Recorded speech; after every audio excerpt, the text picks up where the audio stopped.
I'm going to interrupt your conversations and get us started here. We're getting started a little bit late, so I apologize for that. The restart of a long delayed return here. So let me do some introductory comments and then we'll get on to the program. We're going to have our presenters give their remarks and then we'll have a Q&A session after that. I'm going to do this. And so everyone will have a chance to participate if you'd like to engage with our speakers. So rest assured we'll have everybody involved as they want to do, and we'll wrap up by 1:30 and let everybody get on with their lives. My name is Scott Pinsky. I'd like to welcome you all. I'm the chair of the Marin Coalition, and we are back and pleased to be back in person for the first time in years. It's been a long time coming, and I want to thank all of you for sticking with us during the Zoom phase of our existence and helping to keep us active and keep things going while we were not able to meet in the flesh. We're anxious to get back to normal, and we hope you are too. If you're new to the Marin Coalition, we hope that you'll find our programs engaging and that you'll come back often. We have lots of ideas for future events. Some are already in the works, others we're developing and are in the planning stage for the rest of the season. So if you have any ideas for some topics that you'd like to see covered, please get in touch with one of us on the board, and we invite you to work with us. Our next program is still being finalized. Hopefully that'll be in November. We don't have that to announce yet, so in the meantime, what do we have there? All right, thought that was feedback. What we can announce right now is our January 17 program, when we will again be presenting our star political pundits, Greg Brockbank, sitting right over there, and Dick Spotswood, and they will again preview the upcoming election. You won't want to miss that. All right. We want to again thank you for being here. We know that, like everything else, costs are going up. If you were with us before, you'll know that it's a little more expensive this time, and we're sorry about that. I want to just point out that we keep nothing from the cash that we take in, all of which goes to covering the food and the venue. In fact, Marin Coalition actually subsidizes our events. So that leads me to my last point before I begin, which is the commercial I'm sure you're expecting. I'll be brief, because you probably heard it before, but Marin Coalition is an all-volunteer, nonprofit legal entity with no paid staff, not even me. So we run very lean and mean, but we do have annual corporate expenses, which we need to meet, and so we ask our audience to help support us and support our operations to enable us to continue to present these programs to you. So help us spread the word about our programs to bring others to our events, and also please consider supporting us financially with your donations, all of which are fully tax deductible and can be made on our website, marincoalition.org. Okay, station break over. On to the program. How did I do? 5 minutes. If you own a residence in California, you're undoubtedly aware of dramatic changes happening in the world of insurance, and you can probably guess the reason. A huge increase in home losses due to wildfires. Companies are leaving the state or refusing to take on new policyholders. Many have faced non-renewal. Those who still have policies have seen their rates skyrocket, doubling in many cases. Thank you. Finding replacement coverage at any price has become a fraught proposition. Let me just read you 4 headlines that I found online in the last couple of days. May, State Farm, California's largest insurance provider, announced it would stop writing new policies. June, Allstate, California's 4th largest insurer, announced they were no longer writing new policies in California. July, Farmers Insurance announced that it was placing a cap on new policies. August, Safeco announced that they were dropping 1,000 policies just in San Francisco and the East Bay. It's not looking good.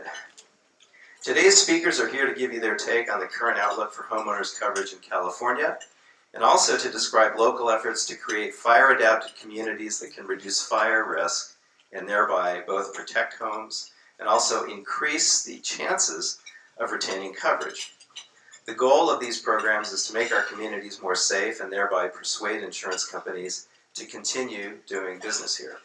We also will hear steps that you can take when you're facing non-renewal or cannot find a new policy. And lastly, we'll hear about efforts at the local and state level to help solve the crisis.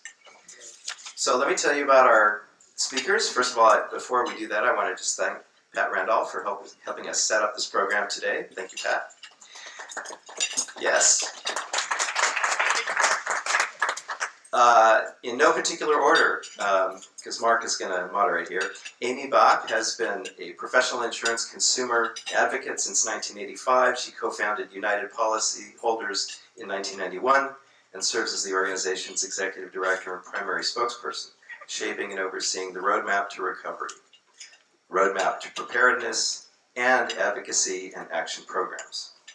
A nationally recognized advocate for policyholders and expert on insurance trends, claims, coverage law, and public policy matters, Amy is in her second term as an appointed member of the Federal Advisory Committee on Insurance and has been an official consumer representative with the National Association of Insurance Commissioners since 2009.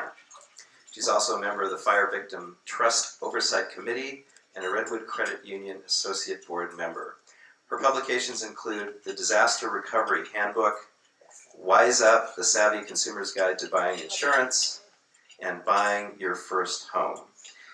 Her awards include Person of the Year from the NAPIA and the Money Magazine Money Hero Award. Jean Bonander has served local governments for over 40 years here in Marin as city manager and town administrator in San Anselmo and then Larkspur between 1989 and 2009. Many of you probably know her. She's also worked in other cities in supervisory and management positions. Since 2010, Jean has served as a contract service provider with local governments and regional agencies here in California, Washington, and Illinois, conducting key executive evaluations, strategic facilitation, and succession planning. While city manager, she represented her communities on the Marin Cities Joint Powers Insurance Authority, which was later incorporated into the Bay Cities Joint Powers Insurance Authority. She served as board chair for several years and is knowledgeable about self-insurance practices, policies, and implementation strategies. And last but not least, Mark Brown, who will moderate today, started his career as a volunteer firefighter in 1986 in Sonoma County. He was hired by the Marin County Fire Department as a firefighter and paramedic in 1991 and retired as deputy fire chief.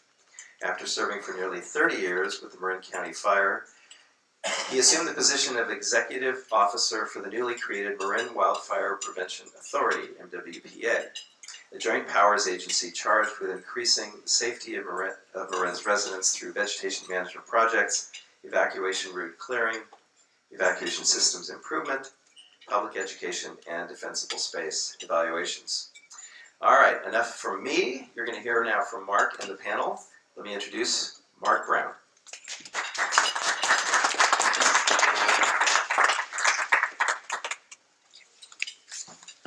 Thanks, Scott. It's really a pleasure to be here, and I won't bore you with any more introductions since you heard enough already. But before we get into talking about insurance stuff, this is still related to wildfire prevention and all their disaster preparedness. Who nearly had a heart attack today at 11:20? Seriously, who nearly had a heart attack at 11:20? Who had their phone go off at 11:20? Actually, who? Let me ask this: who didn't? So then we need to connect with you, look at your phone, and make sure that you can receive those emergency alerts, because that is one of the forms of alerting people during an emergency, and it is an important aspect of our notification system that you can receive wireless emergency alerts. All right, so back to insurance. I forget which one of my board members asked me, but after one of our board meetings, they said, when you went into the fire service, did you ever think that you would be as concerned about insurance and looking into insurance as much as you are now? And I was like, no. I didn't think I was going to be an administrator, let alone looking at insurance issues. But here we are. And we know that maintaining homeowners insurance is one of the number one things that concerns our residents. Yes, they are concerned about wildfire. They're afraid of wildfire, worried about the loss of life. But I think insurance is much more, they feel is closer as a disaster than a wildfire. But it's wildfire that's causing that insurance situation. We have two ladies here that know far more about insurance than I do, so I look forward to hearing what they have to say. Just to recap what we'll talk about today is Amy's going to talk about the challenges that we have right now, the non-renewals and some of the new policies that may or may not be coming into place. I'll talk about working at a regional scale of becoming fire adapted and how that can help prevent losses during a wildfire. And by proving that we can prevent losses in a wildfire, perhaps that can start enticing insurance companies and reinsurance to continue to invest in California, because that really is what it is. They're investing in California. And then Amy and I'll kick it off, and Amy will start talking more about how we can continue to convince insurance companies to invest here in California. Jean's going to talk about some out-of-the-box ideas. Some of them are out of the box. Some of them may be following other examples that are both here in California and elsewhere. And then to wrap up, Amy will talk about some of the steps that you can take if your insurance is non-renewed. So with that, I'll pass it off to Amy after she puts her work down. Yeah. All right.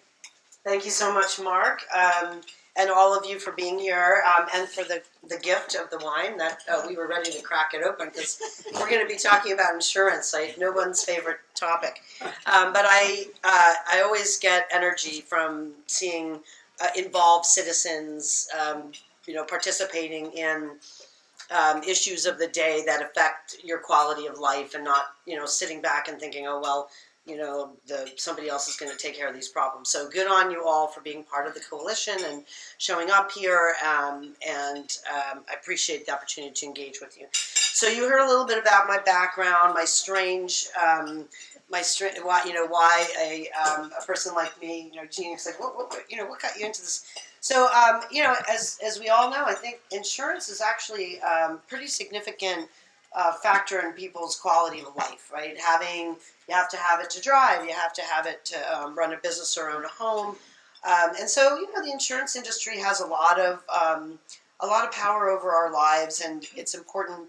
And they are a private sector, and most insurers a lot of them are publicly traded, and there's a lot of kind of nuances in the system that can get out of whack, which is what we've got right now, right? We have a situation where we have California is receiving some of the brunt of climate change in the form of droughts. And although we have had wildfires in this state for as long as anyone's been recording, it's been each time we have a fire, it seems to be breaking records. So my organization started we actually had formed in 1991 before the Oakland-Berkeley fire, out of a recognition that policyholders needed a safe place to get information where no one was trying to sell them anything, but that they could get solid information about insurance matters and make good decisions. I had formed a working group with somebody who had worked in the insurance industry for her whole career, plus a financial planner and an insurance agent who was kind of consumer-oriented, very diligent. And we had picked a name, and we had sort of an idea that we wanted to put out, what we wanted to do, put out educational materials. But then the Oakland-Berkeley fire hit, and it was right in our backyard, took out thousands of very, very nice homes owned by very educated people.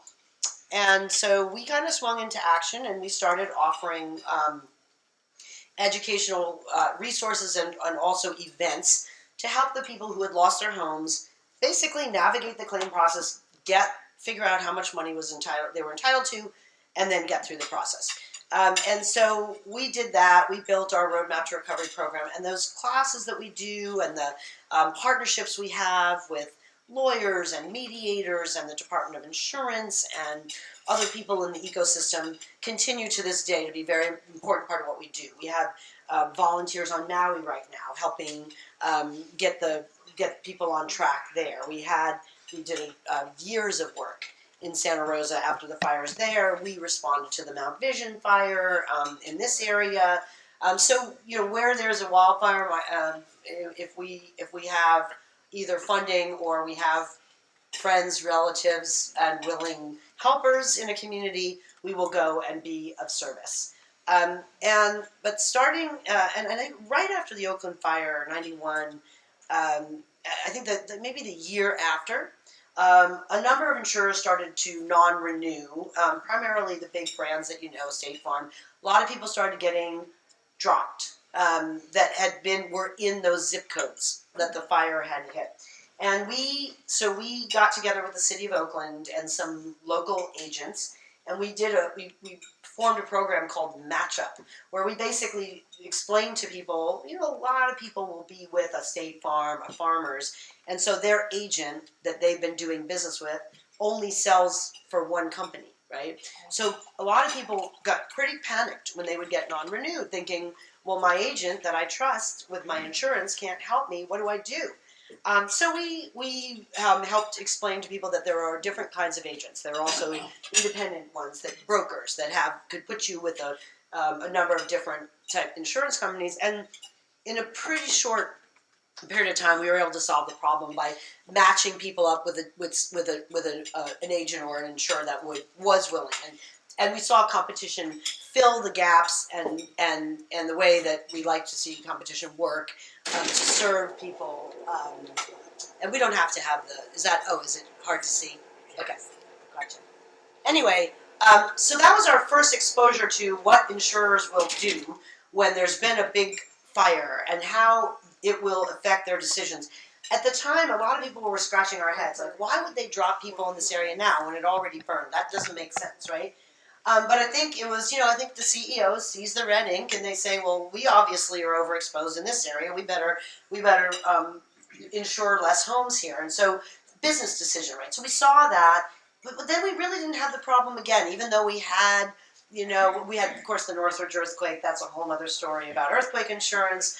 But then we really didn't have the problem of people not being able to find an insurer that would cover them again until 2016. The tree mortality crisis was in the news. 120 million dead trees along the spine of the Sierras because, in theory, climate change, the drought associated with climate change, made the trees vulnerable to bark beetle infestation. They couldn't resist it. They died. So, because they were fighting to survive without water, and so anyway. So then all these people in the foothill areas around started losing their insurance, and you can cut me off anytime.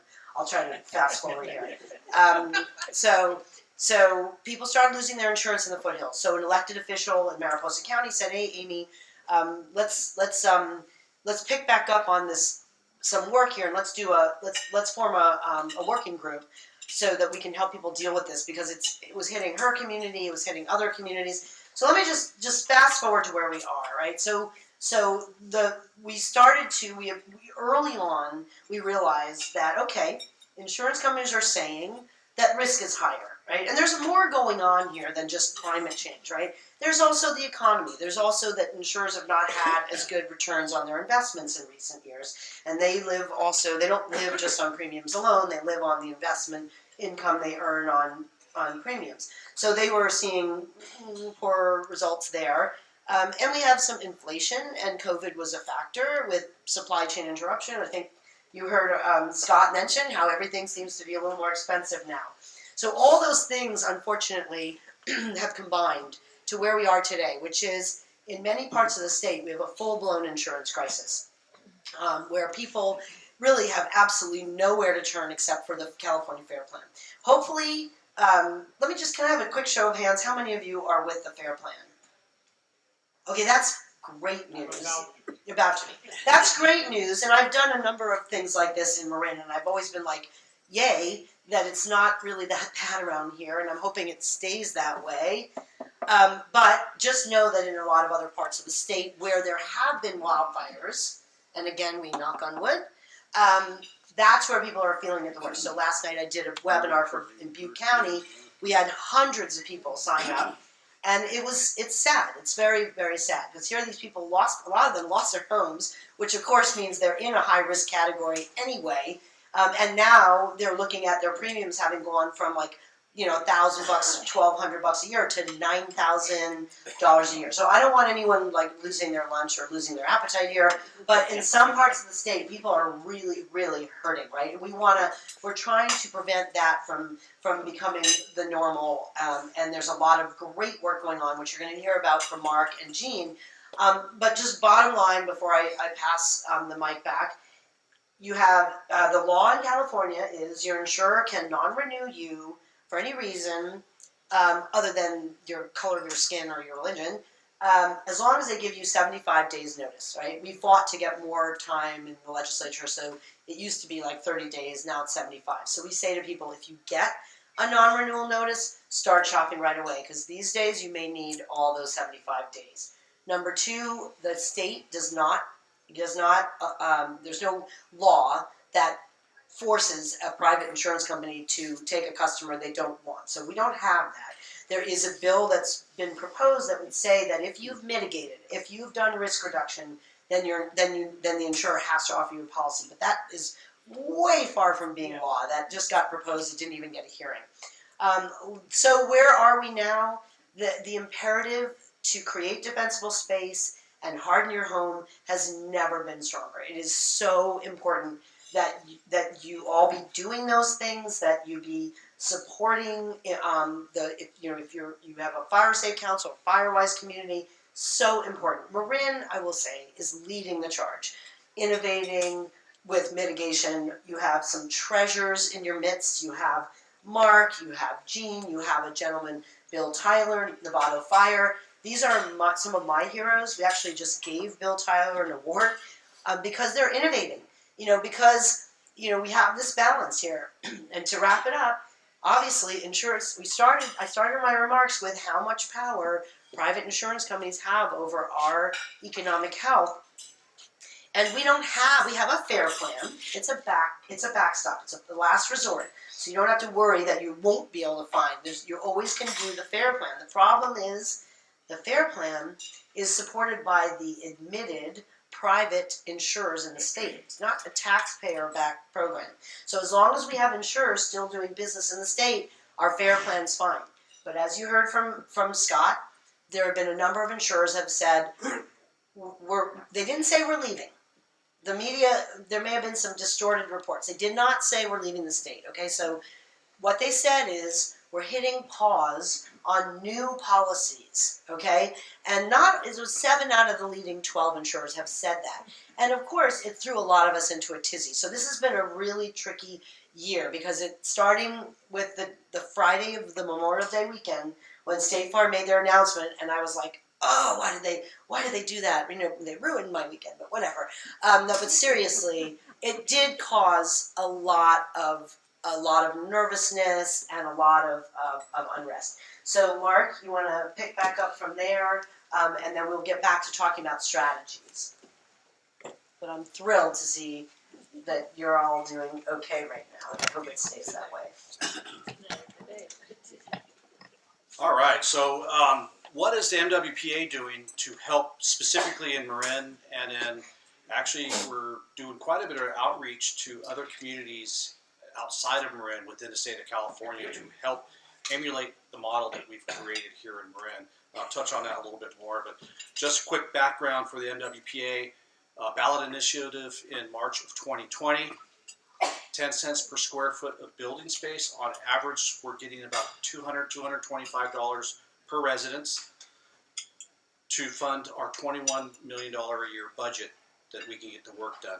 One of the things that we constantly try to do is show a return on investment to our taxpayers who are paying for this, not just in the increase of fire adaptation and resiliency within their community, but also through other programs, and I'll mention those programs. Our budget's divided into 3 categories. 60% of our budget goes towards what we call our core budget. Evacuation route improvements, evacuation system improvements, vegetation management, public education, and grants for our residents.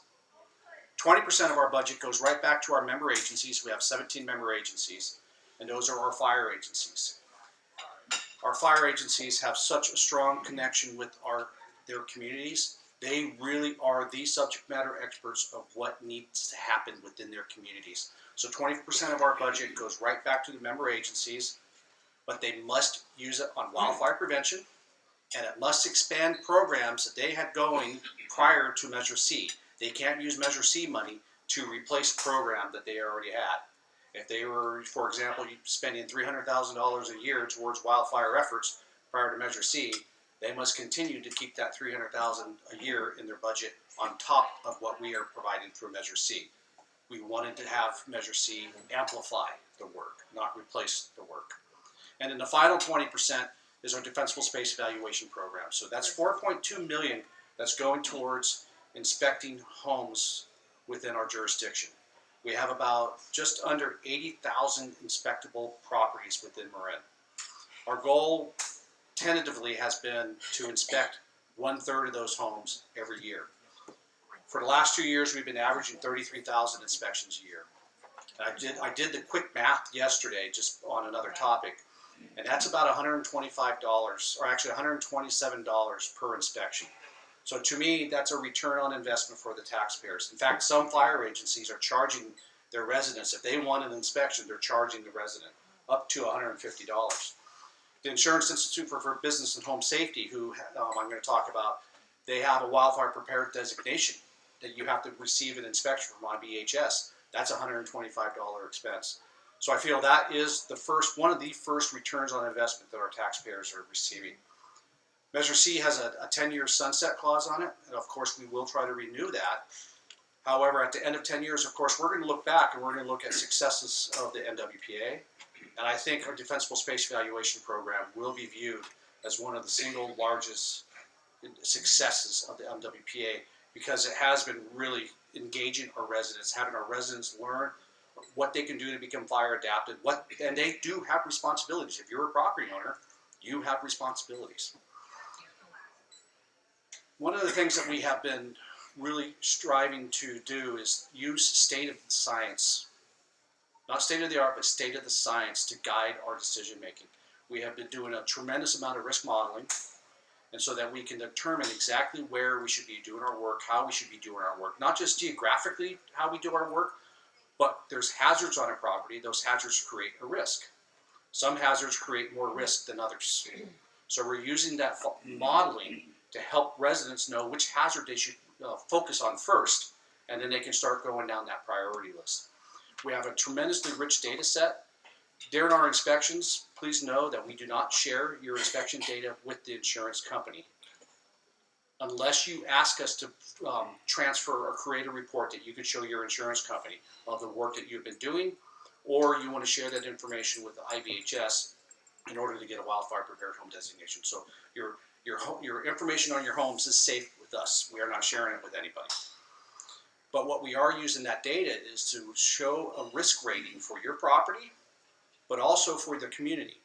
And so then when we come back and do an inspection, we can show the risk reduction that has occurred through the community's efforts.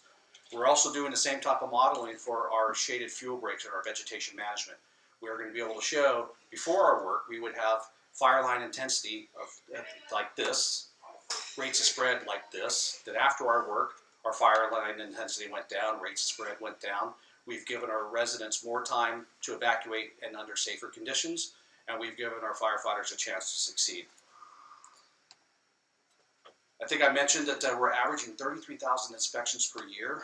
I think an important number of that 33,000 is 60% of the residents who have received an inspection have taken some form of action. Doesn't mean they did everything on the list that we asked them. And for most properties, asking a resident to take action on every single item within 1 year is unreasonable. But the fact that 60% of the residents have taken some form of action is phenomenal, in my opinion. We also have a resident grant program for home hardening and defensible space. It is so popular that we've had to pause applications 3 months into the fiscal year. But let me tell you the good news about that. To date, we have funded $485,000 worth of work. The residents who have applied for those grants have funded $3.2 million. So that's for every $1 the NWPA is putting towards resiliency, our residents have put $7 towards that. So again, we see that as another return on investment. It's kind of a double return on investment. The residents who have asked for those grants have received a return on their investment. Their neighbors actually have received a return on investment because their neighbor's home is now safer. But the NWPA has invested in the community, and we're realizing a return on that investment. So we're going to continue to refine the grant program, make it more effective. Another return on investment I see for the residents is our Chipper Days program. After you receive an inspection, there's recommendations what vegetation you should remove. Well, now you got to get rid of it. That can be expensive. So Chipper Days program is that you can sign up for it after you receive your inspection. You put the pile out on the street on the given week that you're told to do that, and we come by and pick it up. That's about a $200 to $300, maybe $400 savings for our residents by doing that.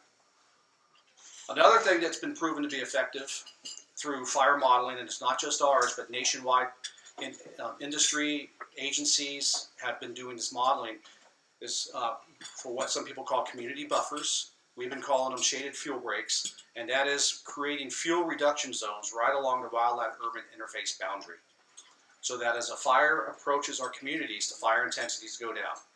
As the embers are broadcast from an approaching fire and land into shaded fuel breaks, they're less likely to ignite and start new spot fires that throw embers up against our homes on that WUI boundary. We have 22 of those projects that have been funded so far in Marin in all 5 of the NWPA zones. Some of them you may have heard about, the Greater Ross Valley Shaded Fuel Break, a 38-mile shaded fuel break that we are about 20 miles into so far after a year and a half worth of work. And I look at the Greater Ross Valley Shaded Fuel Break as the reason the NWPA was created. 11 different agencies are participating in that project, and from the time of concept to the time of breaking ground was 11 months. Personally, I think that's lightning speed in government. That is why the NWPA was created, was to take action quickly, regardless of jurisdictional boundaries. Then we have the even greater Nevada Shaded Fuel Break, as our folks in Nevada like to call it, because it's 60 miles.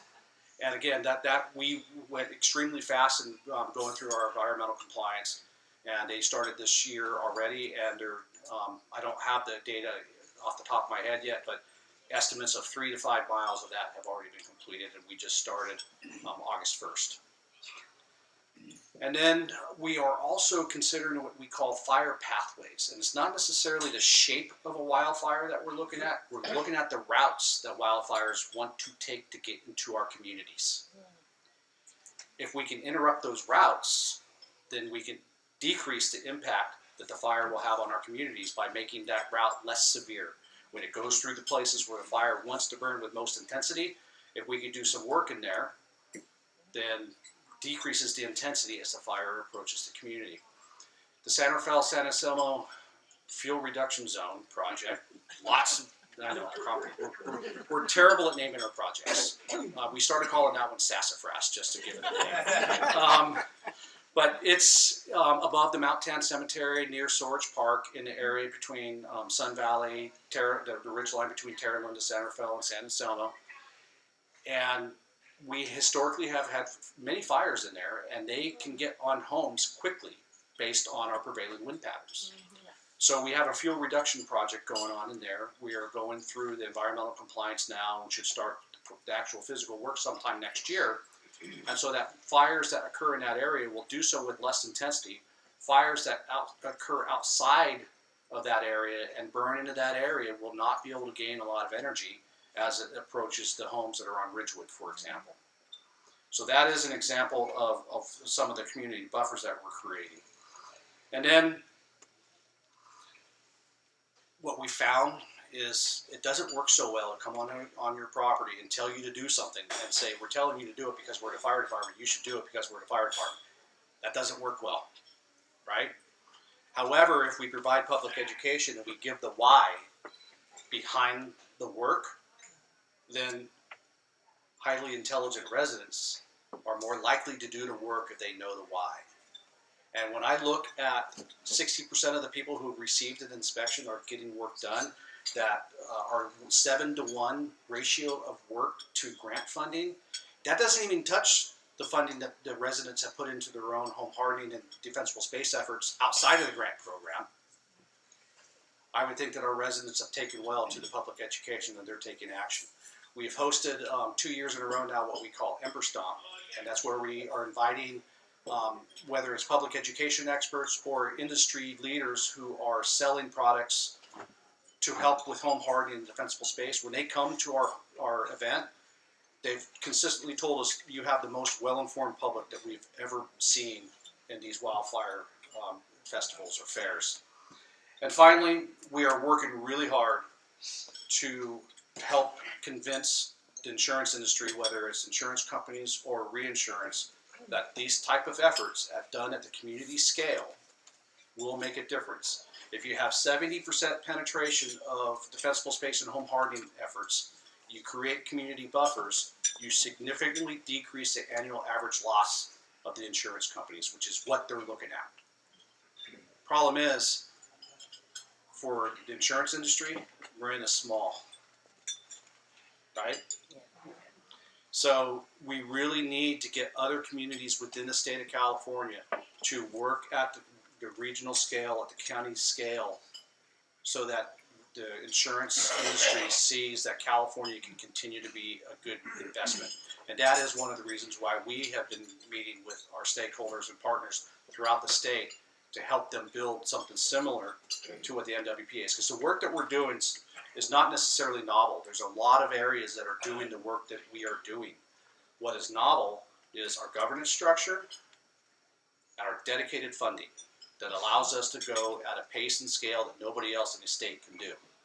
So if we can help create that governance model and funding structure, then the other communities can go at the pace and scale that we're going at, and then perhaps we have a chance to convince the insurance industry that California is a good investment.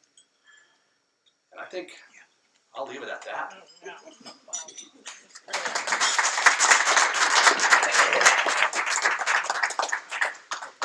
Unless Amy, you wanted to talk about, before Gene gets up, you want to talk about some of the other things or outreach? Or well, let's let I think you for have a time, shot, and then do we have time to, and then I can come back after? What do we do? Right.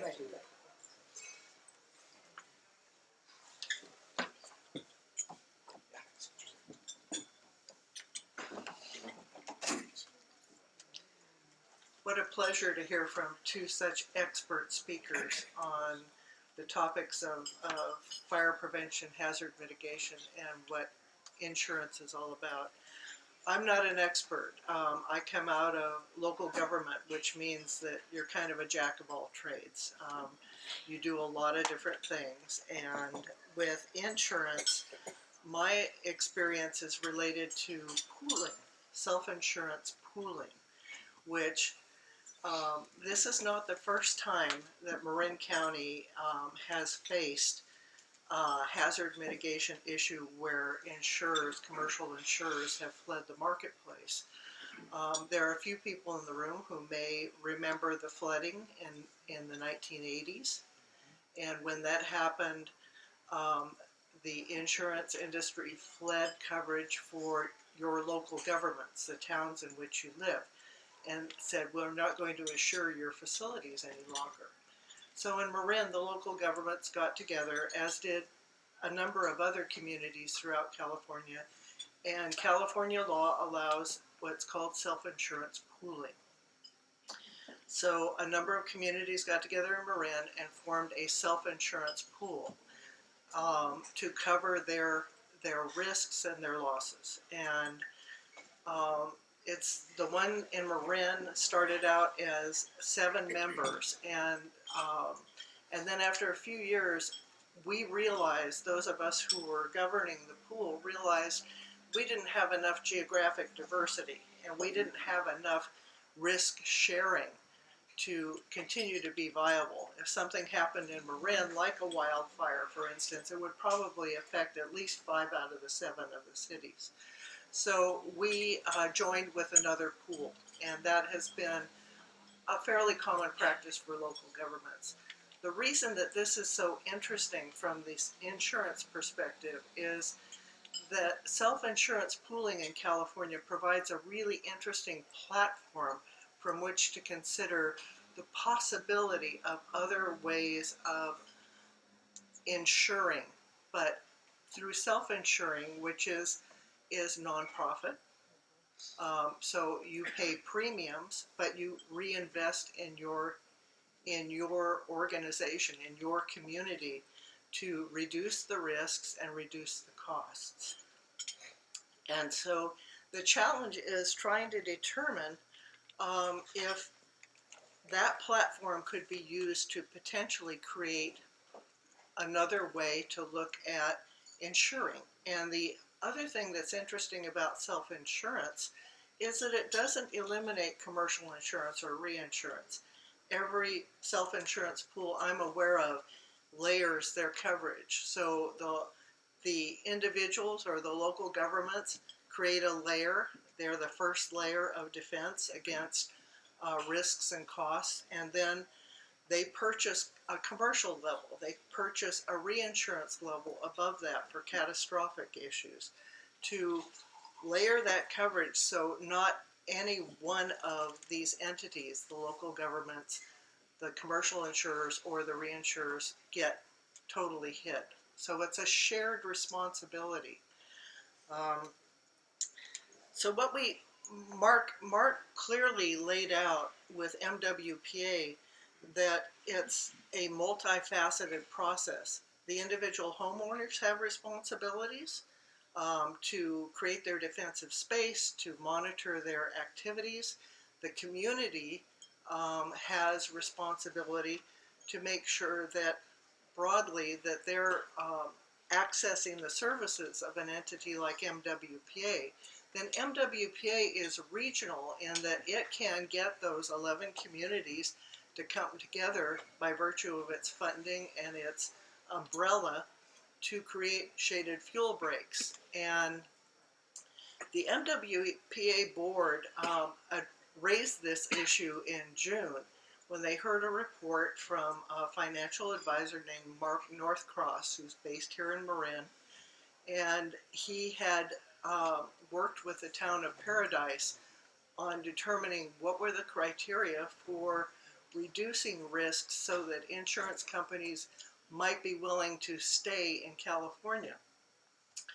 And when he did that, the board said, this makes sense to us, perhaps we should explore this a little bit further. And that's where the direction came via Mark. Can you explore this a little bit based on your experience? So my work has primarily been research in these topics.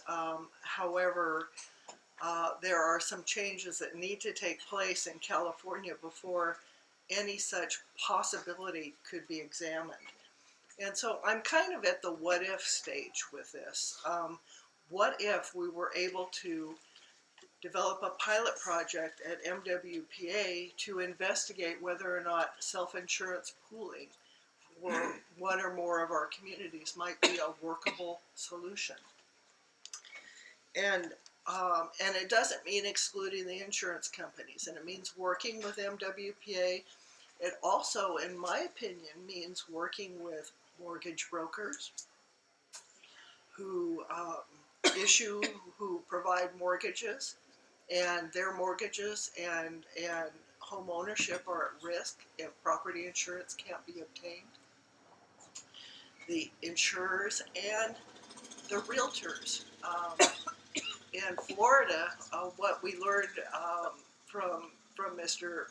Northcross was that in Florida, it was the realtors that spearheaded the movement because they couldn't sell homes in Florida if they couldn't be insured.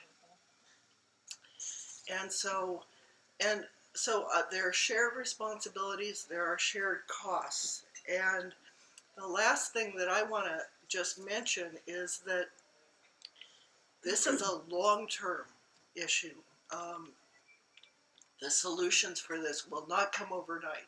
And one of the reasons that MWPA is so successful, and Mark, if I could ask you to pour me a little water, that would help, is that it has initial funding and it has a 10-year time frame. with the possibility of extension. Thank you. Excuse me. Work like this doesn't get done overnight. And it's long-term because even we do the shaded fuel break in both areas, in Novato and the greater Ross Valley. It has to be maintained. And you can't just do it and walk away. And so the political leadership that's involved in this is particularly important. I think we need to try some things and see if there are other possibilities besides the traditional model that Amy has been defending so proudly on our behalf. But are there other ways that we could share responsibility and then share the benefits, so that, in other words, you're continuing to invest in yourself through an insurance practice like self-insurance pooling, rather than simply paying an insurance company to cover you when they're betting basically that you're gonna survive, and you're betting by paying your premiums that you're not. And that's a really unpleasant position to be in. So let's try and find some different ways to collaborate and cooperate. And one of the challenges is Marin itself, because Marin has an extraordinary history of intergovernmental cooperation. And on behalf of my clients, I do work elsewhere in California. There's no place like Marin in terms of forming collaborative efforts and formal collaborative efforts like a joint powers authority, which has commitments, it has costs, it has enforcement capability to make things happen together in a different way than one single community addressing an issue by itself, or one individual addressing an issue by him or herself. And so this whole issue of a cooperative environment is also something that has to change. And I think Marin can take a very powerful leadership role in that. So the inspection enforcement, the sources of revenue are necessary. What I would like to do is encourage the board to continue to authorize us to explore these options, see if we can get some funding to do a pilot project, to see if some of this work can be developed further. One of the challenges is with self-insurance pooling is that in California, local governments can do it, but individual property owners can't. So we need some legislative potential action, some regulatory potential action, and we need to simply talk about whether or not these are viable options.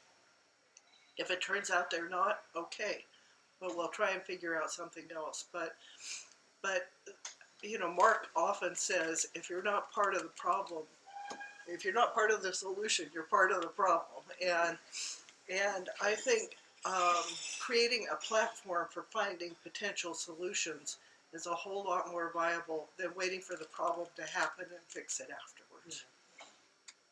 So with that, I'd be happy to try and answer any questions. And thank you for putting up with my cracking voice.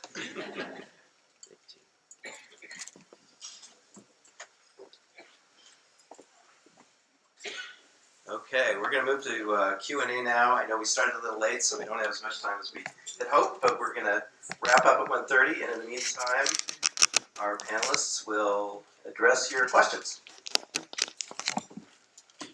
Test. So is this working? Yeah. Right over here. Thank you. Yeah, I wanted to thank all the speakers. Really great coverage. My question is about risk modeling. Amy, I know you gave a talk on the CAT models, the catastrophic models, specifically hurricanes, and you know how that was a big part. And Mark talked about our really novel and rich data set, which can be, and I'm wondering to what extent, like how long this might take and what the likelihood it is for these risk models to allow the underwriters at the, in the insurance industry to see California as attractive, or at least to feel that they're not shooting in the dark. And then if that would have any effect on self-funding, like, once you have risk modeling, I think the whole underwriting process, is simplified.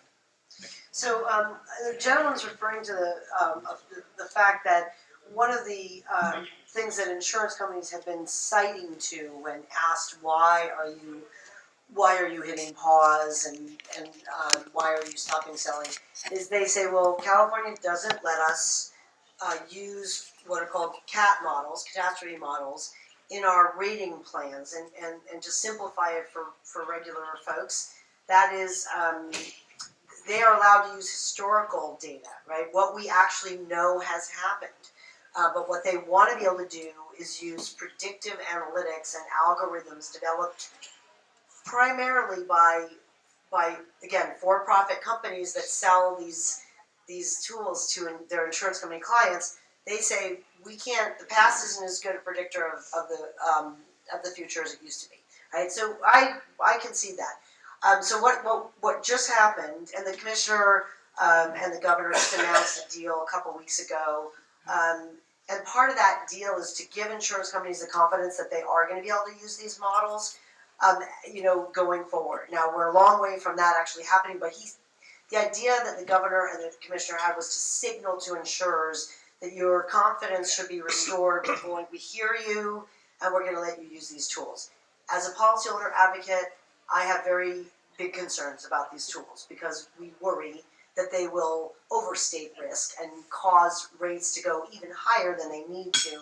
And unfortunately, we've seen that happen a little bit with CAT models in the flood space. That's anybody here have flood insurance? No. Okay. Yes.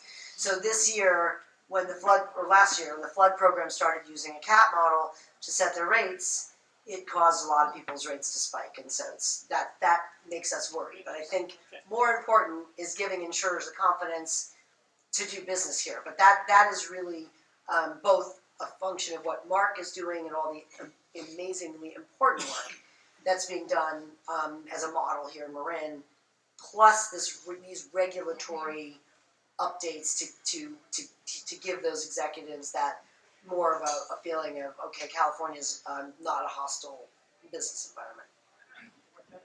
Great. And one thing I want to add to that is that the modelers, the advocates for these CAT models have said that if you let insurers use them, it will be easier for them to reflect mitigation that people have done. I'm not sure I really understand that part, but they say it, and that is our goal. Our goal is to have all of you be rewarded for the work that you do at your own home and in your community by being able to keep insurance, but also having your rates be reasonable.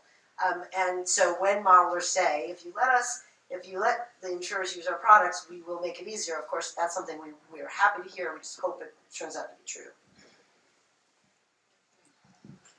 Ms. Bonander, thank you for the courage to suggest that maybe insurance, and you kind of put it in verbal quotes, I like that, might not be the only way to go, and we ought to be brave enough to look at other ways of covering the needs and the risks without insurance, which we all take for granted, but I particularly becoming distasteful, like most lawyers, of insurance companies generally, and for-profit ones particularly. Nonprofit seems much more appealing. Now, when you start talking about pooling of government agencies to fill in the gaps left by the private profit-seeking insurance companies abandoning us, that makes perfect sense, but it just sounds so bureaucracy-laden, and private pooling seems even more bureaucracy-laden. You mentioned that every time you've seen pooling, it's layered on top of private insurance. My question is, why have private insurance? If you're going to layer pooling on top of it, it's already becoming so overly, heavily bureaucratic. Why not eliminate the profit-seeking middleman? Now, I say this not being an insurance expert, especially nothing about fire insurance, although my then wife and I were head of the advocacy for single-payer health insurance, and the same issues and concepts and philosophy applied. Why should we let an independent, profit-seeking middleman stand in the way of and deprive people of the insurance they need just so they can make a profit when no other country in the world does that in healthcare. But what about fire insurance? Yeah, it's a good question. Actually, with pooling, the local governments join together to create the base layer. So as they need additional insurance, that's where they add commercial insurance on top of that.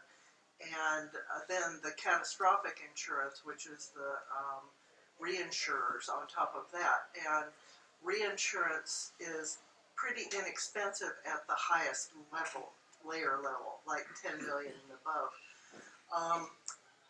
There are probably over 300 cities, counties, governmental entities in California that are currently self-insuring. And they do so by creating that base, and they build that base through their investment, but also through their prevention measures. The other thing that is important about self-insurance is that it's self-enforcing. That if you're a city that's self-insures, then you have a representative on the board of directors. You can help design the insurance coverage, so you can create new coverages. For instance, in Marin, with Bay Cities, we created an inverse condemnation coverage, which is that's a very arcane term, which I will not spend time with, but it's very expensive for local governments if it happens, and to be able to insure for it is a real privilege. And so you create your own insurance, you create your own enforcement base. And so if your local government members are not doing what they're supposed to be doing in terms of safety training, of checking driver training, and carrying out the normal course of business in a productive and ethical manner, you can be tossed from the pool, for instance. So it's a self-enforcing mechanism. Most of the self-insurance pools in California have been very successful. Most of them have been in place for 50 years, and they have about, last time I checked, about $6 billion in assets in their reserves to cover a wide variety of issues. But is there any way that this model might work? That's all I'm interested in. All right, we're getting near the end, but maybe we can get another question or two in quick. Any? Is there a question over there? Mine is quick. Okay. So when is the MWPA? Mike.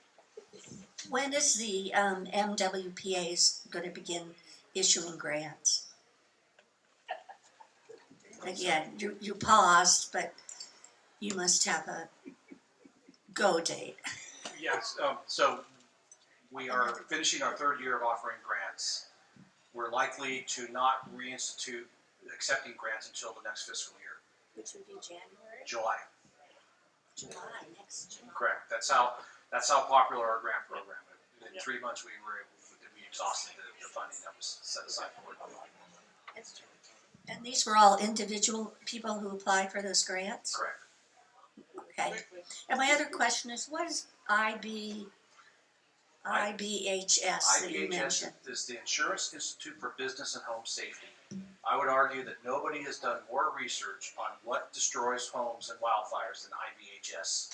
And with their research, they have created a set of recommendations that many municipalities and communities are following with their wildland urban interface codes. We are following it. We've built their recommendations into our expansion program. They also have created a wildfire prepared home designation. And if you receive that designation, you will receive a discount on your insurance, and you're much more likely to maintain that insurance. That's the good news. The bad news is, for homes that have already been built, it is extremely difficult to meet those guidelines.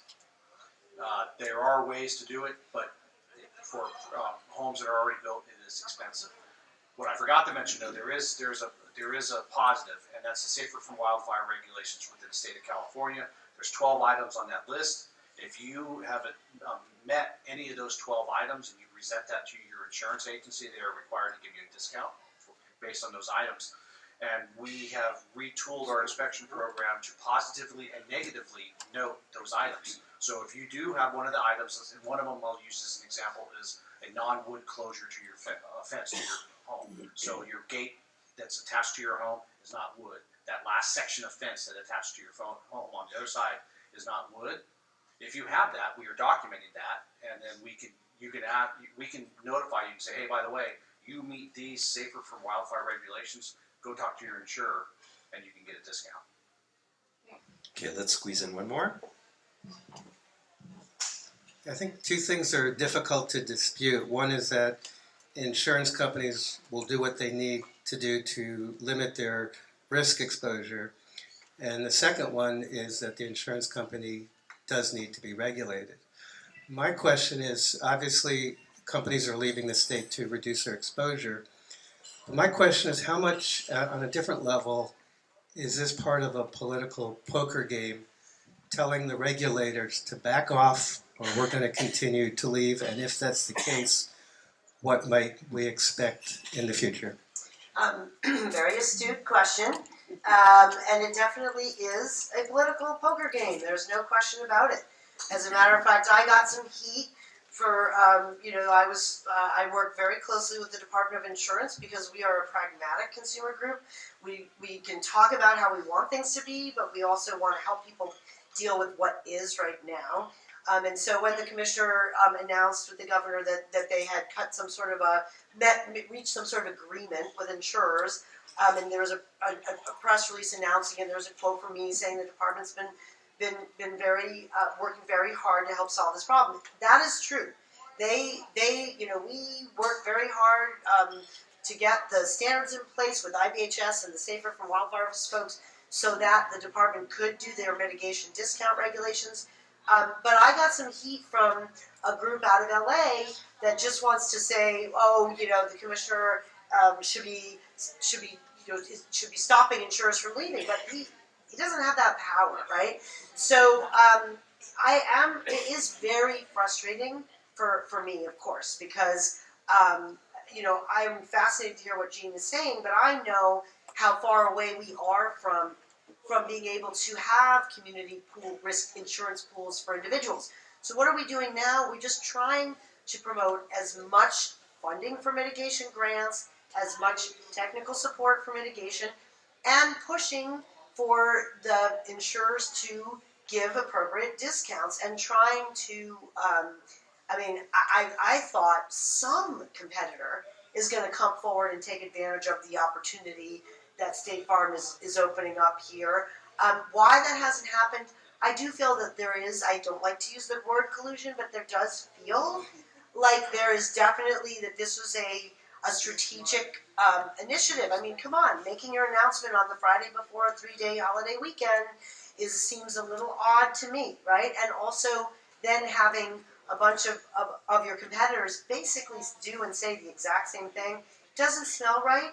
But I will tell you, insurers are exempt from antitrust laws, and we got a lot of work to do here. So I would say all the emphasis should be on mitigation right now as much as we can, but we do need to be doing feasibility studies to figure out how homeowners can put their money together the way municipalities did when insurers walked away from them. So we are going to have to do this because, for what people are paying for fair plan coverage, it's very thin. You don't have liability insurance. It doesn't cover wind, water, your overflowing toilet. So we don't want to stay. We can't just sort of go, oh, let's just hope, that the insurers do the right thing. We do need to be innovating. And one thing a lot of people are talking about is a federal reinsurance program or a state reinsurance program, so that these plans like the Fair Plan, CEA, that they don't have to buy all their reinsurance retail, because we don't have time. We're running out of time here, but reinsurance, which is, you heard some talk about that, the reinsurance market, which is the high dollar protection that insurers buy on top of what they can handle, that market is unregulated. It's an international market. It's been hard for the last 2 years. It's predicted it's going to soften up in June of next year. How people know that, I don't know. But that is a huge driver of what's going on in the market. When reinsurers, which they've been doing, are saying to their insurance company clients, we don't want to see people with a fire line score above a 3 in your portfolio. That's a new thing. Reinsurers didn't used to try to micromanage the market the way they are now. But again, they were not used to paying claims. They were just used to collecting the money, and then the losses never hit their layer. But now with the campfire and the tubs and outlets, it hits their layer, and they're like, oh, we don't like paying out. Let's see what we can do here. So yeah, we've got a lot ahead of us here. All right. Amazing discussion. I think we could have gone on much longer. Sorry to have to cut it off, but I know most of you have a tea time at 1:30, so we're gonna wrap this. I want to first of all thank our presenters: Mark Brown, Amy Bach, Jean Bonander. Stellar information, and would raise your hand if you would come back in a couple years and hear this again for an update. I would. All right, that gives us some feedback. Thank you. We're going to wrap up here. I want to thank Alan Chavitz, our webmaster and technological guru extraordinaire, for helping us on the back end.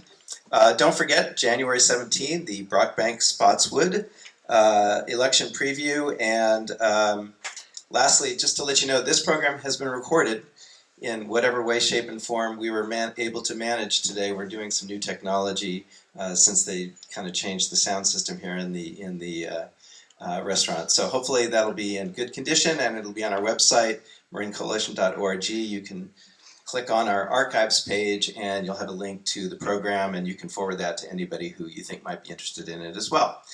Great to see you all here. Hope to see you all again soon. Let your friends know. We'll let you know what our next programs are.